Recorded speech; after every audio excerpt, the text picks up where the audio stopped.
Moderators for today's first academic session of Advanced TE. Dr. Raghu B., Senior Consultant, Aster Group of Hospitals. Dr. Anup Daniel Varghese, Senior Consultant, Cardiac Critical Care, Narayana Institute of Cardiac Sciences, Bangalore. I welcome you, sir.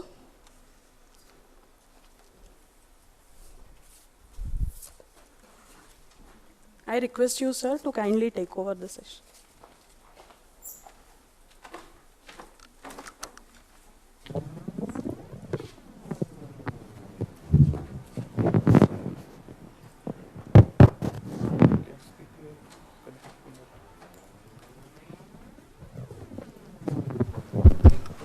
Come in on time for today's session.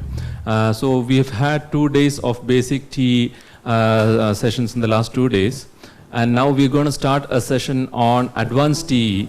And it is my pleasure to introduce 2 distinguished speakers who will be starting off on the advanced TE CME. And for the first speaker today is Dr. Satyajeet Misra, who will be enlightening us on comprehensive views on TE and an update. Dr. Satyajeet, please. Thank you. Many things you can do to rule out true from false dissections. Okay, so you can see that you would report this as a dissection, where actually it's not a dissection, right? It doesn't play. Okay, so the real reason for most artifacts being ruled as dissections are because of this phenomenon called a reverberation artifact, which is that instead of sound making a single trip, makes 2 trips. The most common criminal point is the PA-aorta interface, and echoes are reflected back and forth either from that interface or from the transducer itself. So you get a second artifact which is deeper. Because the only way the machine can know what is the location of an object is from the time sound is returned to the transducer. It determines, because there were 2 trips, it determines the distance of the second object is exactly twice that of the original object. You can see those 2 orange dots, right? So these are other variations on the reverberation theme. This is a very useful, the top left corner, the ring artifact, which is often the only suggestion of intracardiac air when you're weaning from bypass. Okay, the comet tails are a variation of, because they're multiple specular reflections, and you know that comet tails are actually, this is another kind of, I won't go, comet tails are used both perversely and perversely in the sense comet tails actually denote abnormal lung in lung ultrasound, whereas the ring artifacts are used to denote normal lung in lung ultrasound. Okay, this also I will not go into detail. They're similar to reverberation artifacts. They again due to multiple specular reflections along the axial. Mirror image artifact is also a variation on that theme. And here you will see that it also occurs with Doppler and color. So now we were looking at sound propagation. What if sound is blocked? When sound is blocked, you have dropout artifacts. It's very common. It's the prosthetic valve, or here calcification from a posterior mitral leaflet. So this is a useful summary for clinicians. You will see that most of the artifacts we see with 2D are likely to occur in the axial plane. The only and easy way to go past these artifacts is to use an imaging plane exactly opposite, so that the reflector is removed. And in TE, that usually means you use transgastric imaging wherever you encounter mid-esophageal reverberation artifacts. Okay, so again, you'll see this is what is summarized. Okay. Now we're looking at a very small part of which you'll not normally encounter in TE, which are artifacts occurring lateral to the beam direction. Okay, so again, this is the normal ultrasound beam has an hourglass appearance, so it's narrowest at the focal point. It broadens beyond that. So any part of the beam that broadens will actually be mapped back to the original beam. Okay, so an image that actually is seen as 2 objects in the focal zone will be seen as 1 broad object in the far zone.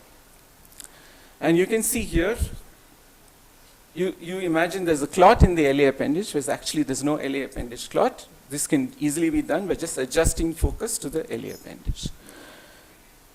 This is another variation of axial artifacts, and this is because of contamination of the mitral inflow and the aortic. This can happen in the transgastric long axis view. So what is the assumption violation with beam width at artifacts? Can you go back to, do you have, So the biggest assumption is beam is not infinitesimally thin, it fattens in the far field, and always use focus at the point of interest. What about side lobe artifacts and grating artifacts? They actually originate differently electronically, but for most lay sonographers, they're just about the same. These are also because of widening of the ultrasound beam in the far field. So you may record two objects in place of one, and what is the easiest way to get by them is to use harmonics, because by far the reflection in the extremes of the field produce low frequencies. So if you use harmonic imaging by using higher frequencies, these are abolished.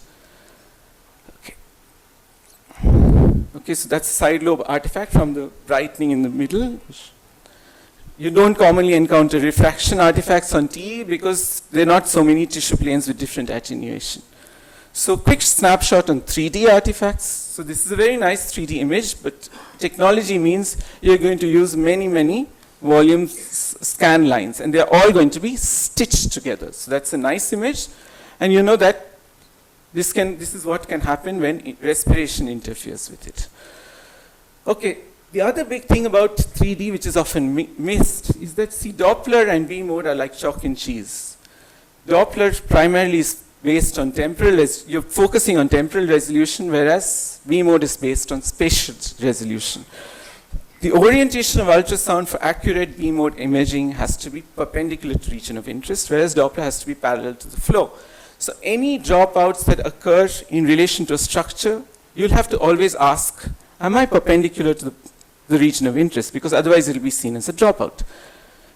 That's a common problem that you can sometimes encounter when you just do 3D zoom of the interatrial septum. You can see that there is a patent foramen ovale, but you crop this and you see that the atrial septum is actually intact. That's the reason is the red arrow shows you're not perpendicular to the structure of interest. This is also a reason why you don't adequately image the IAS on TT using apical views. And there's so many other examples, getting VSDs on TE accurately. Okay. Okay, and this is another problem where your surgeon asks, I highly suspect there's an aortic leaflet perforation, and you can see that there are dropouts in the diastolic image, but there are no dropouts in the systolic image. Again, it's because the leaflets are very thin, and your orientation is not perpendicular to the region of interest. You can also see that 3D actually fattens things up quite a bit, so sutures look very thick. They're not as thick. You can see chordae look very thick, and I'll show you why this is not often an advantage. Here you can see on 2D they're actually two distinct chordae. On 3D they look like a fat cord. So if you're looking at very fine spatial resolution, it's important to process 3D and not look at the gross 3D. Okay, so the blooming also can produce images like this, where you think they're either thrombi or pannus. 3D can produce reverberations. You can start to be an artist. You can get images like this from an LS appendage occluder, which look like a figure of 8. A single line can look like a double line, like as if it was a railroad. And why this happens is just because of reverberation and reflection from specular echoes. You also have the azimuthal direction now in 3D, so it produces a second line in the Z plane. So what are the tips and tricks? Always try and image in the axial plane. That's perhaps the only worthwhile. Then we go a little bit about Doppler. So aliasing is sometimes deliberate and sometimes otherwise. Here you're using deliberate to get a PISA. You use it to image if there is or is not a regurgitant jet or stenosis. You can get very similar artifacts similar to reflection, mirror image, and so on. And we often use this to uncover, say, flow in the coronary artery on TE. It's just to scale the Doppler down, because otherwise you would miss this, say, the blue flow. This is from the portal vein, which the portal vein flow was missed. In a patient we sometimes support liver transplants, so we had to do this. But remember that working the flow down can generate turbulence, where actually there is none. This is when you carry it too far. They are trying to image coronary sinus flow, but the beam is exactly perpendicular to the coronary sinus. So if you get a Doppler, you'll get a Doppler like this. You don't know which side the flow is actually occurring. So there is directional ambiguity and there's no way to solve this. Okay, this is what is called a twinkle artifact. It's not really a star. Very often in our center we used to report these as small paravalvules. They're not. When you Doppler them, you'll find that it's just noise, right? Because they're highly specular echoes from the prosthetic valve. You can get those tiny jets at the hinge points. Okay, so now I'll sort of say, this is something which is very useful. Most artifact talks are like this. So when I was a student, I used to think, life is very depressing. I still feel that way when I listen to myself and others. He said this, though there is a lot of debate about whether he actually said it. And this great man, probably the greatest scientist ever born, said that actually simplicity is the ultimate sophistication. Where in complicated matters such as medical physics, if you don't understand the reason, maybe just that I'm not good enough. Okay, so thank you. Thank you, Dr. Avik, for that brilliant presentation on the artifacts that you can encounter during an echo evaluation. I'd like to invite the audience to ask any doubts they would have on the two topics that we had from the morning.